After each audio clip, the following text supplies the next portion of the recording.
But one of my friends has a really young daughter, about 3 years old, and he was telling me about how wonderful she was on an iPad. And I went, what, you let a 3-year-old loose on an iPad? He said, yeah, she's really good. She swishes and swipes and you can play her games. I go, look, when we're developing pharmaceuticals, we have controversial things we do, like we test them on rats.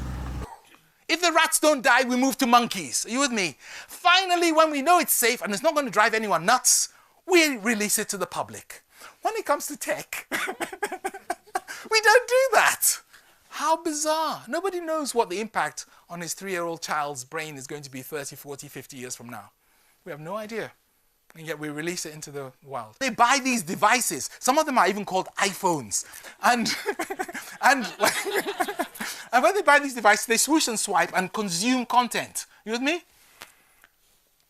And the thing is, especially if they're oldies, they are so taken by the amazing power of these devices that these devices take over their minds. Anyone got any idea how often people sort of go to their device and switch it on and start something off? How many times do you think you do that a day, on average? 200, correct. Have you divided that into a day to see how frequent it is?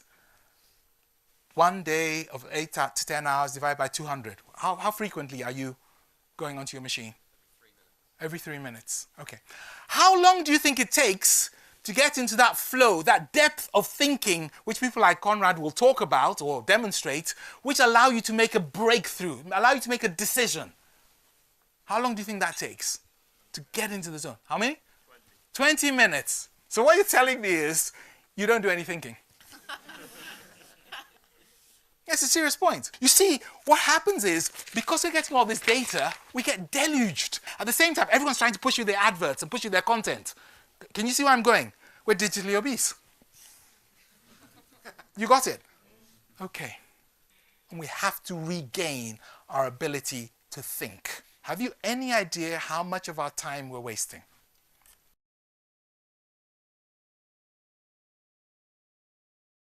So my tricks, okay, I leave my devices at my terminus points. So when I get to the office, I pick up my iPhone. When I go home, I leave it behind. I go home, I have a different machine. In transit, I think. At home, I've managed to